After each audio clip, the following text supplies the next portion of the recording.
Good day to you. Amechi contesting for 2027 presidential election under ADC. Let's start from there. Yeah, that's what's all about. The current permutation. Comes 2027, the cloud of permutation for presidential, candidacy is crowding up, gathering up, in Nigeria.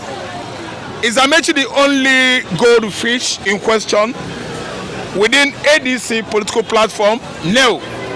We have people in the past and presently like Atiku. There was a time Kwankwaso, of all people, the former Kano State governor, was among the golden fishes. And today we are seeing Amechi that is being very, very persistent to be, the one to fly the flag for ADC comes 2027. Amechi is not backing down and is not soft pedaling. Amechi is still insisting that he want to be one of the persons of interest come 2027 that is going to fly the flag for ADC Alliance, I think, for African Democratic Congress, right? Thank you. He says he's going to head it. Atiku says nothing could stop him from being the person to fly the flag of ADC. This is why the political, permutation is, teaming up. No crisis as per se this time around, but of course, we envisage something like that comes the time or era when ADC is going to have their convention. Because you can't have, as a general saying in English, two captains in a ship. As ADC political platform is trying to, have an opponent that could match up with the APC, flag bearer, the man that is in charge of this current administration. We actually know that heads are going to roll. Why? Atiku says no. Kwankwaso is about contemplating whether he's going to be among the flag bearers while the almighty Peter Greg Obi is there. Almighty. So, yes, because he is the person that the whole country, Nigeria, voted for last presidential election. I'm not missing my word. I'm always blunt, meticulous anytime I'm coming out with, facts that Obi won an election some 2 years ago. So what am I saying? Obi is still in contention. Yes, various people like Erufai just playing game, but we know actually that he's looking towards at least supporting somebody like Peter Greg Obi to fly the flag for ADC.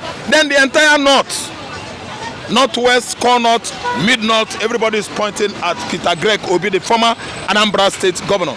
Only Shetima, I think, is gathering, supports from the angle of northeastern Nigeria because he's not having it right now, with his Oga Bola Ahmed Tinubu.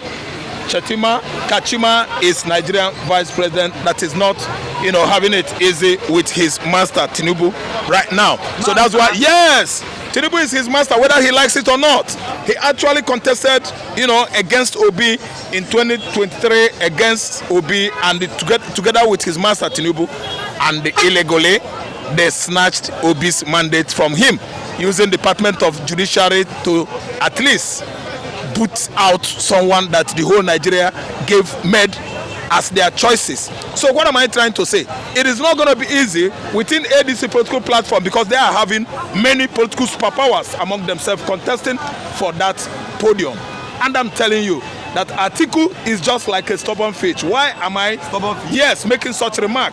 The reason why I'm making this remark is that it is time for Southerners to understand that this current permutation should be among the Southerners. The Northerners could not have any prerogative to be contesting against their fellow Southerners because it is the turn of Southern Nigeria. It is their turn. That's why I see Atiku as a political toddler. prostitutes under Chawo that could not stay put in one party for at least 6 good months. Within a short period, we will see Atiku defecting from ADC as per se. Yes, before you know it, Atiku will see himself at Labour Party trying to, raise their flags. Why won't Atiku be politically stable in his career? Atiku is just having only 2 years left. 2 years left. Yes, comes 2027, Atiku will enter his 80s. And you know that his 80s as his age that he declared, stage age, is not real age. The birth age of Atiku will be getting close to his 90s. 2 years time. 2027, Atiku will be above 80. So I know what I'm saying. Age is not telling it on him. I don't understand. We need a warm, hot-blooded politician to begin to, oversee the political affairs of Nigeria. A hot-blooded political breed, at least age from 45 to 60. These are the people that could handle the affairs of Nigerian political platform. If you are an old man, you can't withstand the pressure here. It is pressure packed to control north, southwest, southeast, mid-north, south-south. It is not easy. If age is not telling it on you, back down, back out, go and rest. Atiku is an old man. I don't think he is fitting into that position. There was this post by Dele Momodu. You know him, right? Dele Momodu. I know him now. Editor of Ovation magazine now. He made this post on Instagram. Yeah. Now listen. Olusegun Obasanjo, May 29, 1999 to May 29, 2007, 8 years. Umaru Musa Yar'Adua, May 29, 2007 to May 5, 2010, 3 years. Goodluck Ebele Jonathan, May 5, 2010 to May 29, 2015, 5 years. Muhammadu Buhari, May 29, 2015 to May 29, 2023, 8 years.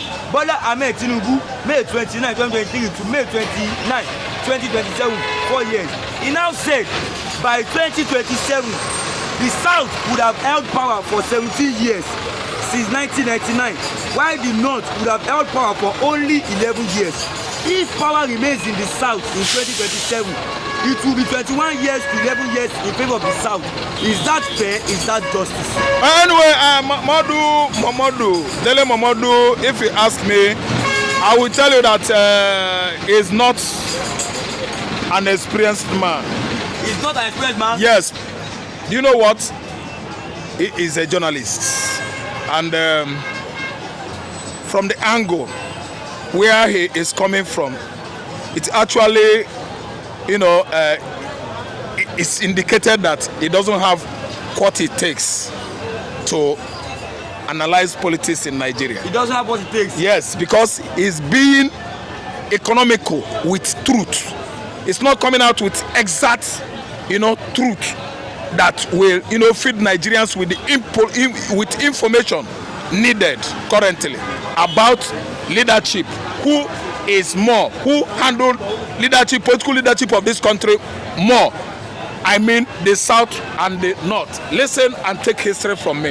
Yes. Since the inception of our independence, the leadership of political position of this country was handed over to Abubakar Tafawa Balewa. Abubakar Tafawa Balewa, his regime was cut short with the coup of 1966 led by Colonel Emmanuel Ifeajuna and all those intelligent military officers like Hassan Kassina, the son of Sadwan of Sokoto, Chukwuma Kaduna Nzogo, the erudite intelligent officer that hailed from Opamu, Delta State, and so on and so forth. The political leadership of the country was on the hand of the North. Yet, they said it was the handmake of the Igbos, and the Igbos are from southern Nigeria. So, which was why in 1966, Aguiyi was shortly, his tenure was short-lived when he was disallowed by military coup led by Yakubu Gowon and T.Y. Danjuma. Ramat Mohammed was not left out. He played an important role in that coup. When Aguiyi was killed while visiting the then military governor or administration of southwestern region, Adekunle Fajuyi. He was killed and deposed then. And Fajuyi himself paid the ultimate price for not allowing his master, disallowed or unalived by the coupists in his compound. Tell me, you don't see just only 6 months. Only 6 months. How many years did Abubakar Tafawa Balewa handle the political leadership of the country from 1960 to 1966? 6 years, write it down. Then after the coup of 1966, a northerner, we just said mid-belt or mid-north. Mid-belt, mid-north is not. Yakubu Gowon handled the political leadership of Nigeria under military regime from 1966 to 1975. That is 9 years. Write it down, making it 15 years. From 1975, we actually woke up one morning to understand that there was a coup in Nigeria led by certain military officers, and at the end of that coup, Ramat Murtala Mohammed became Nigerian president. That was when Gowon was toppled from power, when he was studying in the faraway UK, because he was an uneducated Nigerian military president. When he went to UK to obtain his education, Ramat Murtala Mohammed and co actually toppled him. Write it down. And from Ramat Mohammed, the very short period he handled Nigeria affairs, I think it was a question of months. And after that, Olusegun Obasanjo came in from 1976 to 1979. 3 years, write it down, for South. While North is there for over 15 years, from Tafawa Balewa to Gowon, from Gowon to Ramat Murtala Mohammed, who just spent only months. Then from Olusegun Obasanjo to Alhaji Shehu Shagari, who just 3 years. And the unexpected happened in 1983, the eve of 1984. That was December 31st. Some, let me say,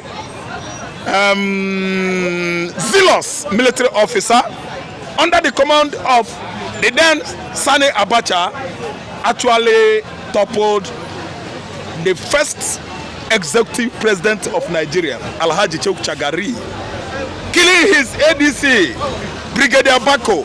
Brigadier Bako was shot to death by Abacha-led military zealous, coupists. Count the years for me, from 31st December to August 1985. 31st December 1983 to August 1985. That's 2 years. The same Abacha. Abacha is from Kanuri. Where is Kanuri located? In Nigeria, situated. That is from the northeast, Borno State. Then Abacha was toppled by John Chagaya and Hakilu, Marwa, and what's the name of this man? Joshua Dogoyaru. And Babangida eventually became Nigerian military head of state from 1985.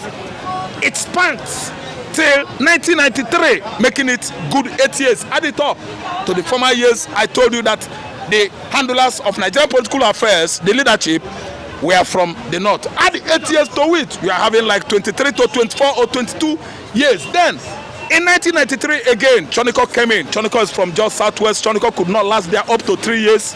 Before you know it, the same people, Abacha, from north, toppled this administration of NS Choniko, and he stayed there for good 3 to 4 years until death did him part or bid him bye. That was July or June 1998. Cut it for me 2, 3, 4 years. Then again, another northerner coming by the name Abdul Salam Abubakar, who took over from Abacha that was ousted by God.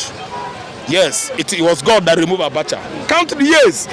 This man stayed there from 1998 to May 29, 1999, and they handed over to our elderly, most respected statesman, Matthew Olusegun Obasanjo. Most respected? Yes, most respected. I'm saying it clearly, loud and clear. I am not having water in my mouth. I'm saying it loud and clear. People are just listening. because Obasanjo has prestige today and pedigree because of the way he handled Nigerian political system. He's a man, actually, we know that during his tenure from 1999 to 2007, he actually touched and followed the rules of federal characteristics. Yes, characteristics. He allowed Igbo, he allowed Urobo. He allowed Hausa, he allowed Yoruba. He allowed everybody and carried everybody along until his tenure expires in 2007. So what are you telling me about Dele Momodu? Dele Momodu is Momodulistic and Momodumos. When you talk about knowledge, Momodu, I don't want to say Mumu. Momodu, I'm just trying to mold him in a way his speech will suit into or fit into his name. That's why I use Momodulist. He is making mistakes. Some of us actually had it right in our heads that the North actually ruled Nigeria for nearly 50-something years. I'm telling you, if you calculate it carefully, you will actually know that southern Nigeria, the political leadership of this country wasn't in their hands. It was in the hands of the Northerners, the poverty-stricken North, the education denied, devoid North. All their youths are into almajerism, a system of government whereby all the youths are given plates and plastic plates to beg money, to ask people for alms, from Kaduna to Kano, Kano to Sokoto, everywhere begging, trying to deny these children education, which is their own fundamental right. Without education, you ain't going nowhere. You are going nowhere. You must have knowledge and information to move on in life. When you like Western education, if you lack it, you lack everything, because mentally and otherwise you will never be sound. But Mr. Yam, can the North stay without power? Yeah, they are usurpers, political usurpers. I mean political power usurpers. Anything political power is what North is created for. Without power, they say they are born to rule. Who is born to rule? Strangers that migrated from Senegambia are born to rule. Igbo man that settled on the lower part of River Niger from BC, before Jesus Christ was crucified. Before Jesus Christ. Eri and his kinsmen migrated from Middle East. They left Egypt and settled in the lower part of Niger. Donkey years before the crucifixion of our Lord Jesus Christ. Jesus died 33 AD. The year of the Lord is what you and I is. This is 2025 AD. Read it right. You don't write it like that. It's just 2025 AD, annual denominator, the year of the Lord. Yes, that's it. So now you are telling me that they are born to rule. I don't know when Yoruba settle here, but my own, I'm aware that I still remain the oldest tribe in Africa. Where I come from, I know. I know my root. I know my source. If anybody contests that, ask Israel. Go through the book of Torah. When they visited Aguleri in 2000 and 2021, the first time Mazi Nnamdi Kanu attended court in Abuja, they visited Aguleri. Those Israeli excursionists, they discovered that Igbo language, Igbo cultures were thoroughly encoded on the book of Torah, T-O-R-A-H. They came with it. It's an archaeological record that began in Israel many years ago. If your language is there, if your cultures are there, it means you are the Jews, whether black, brown, or red in color. So, actually, I think I have to back out here. He said every 20 years.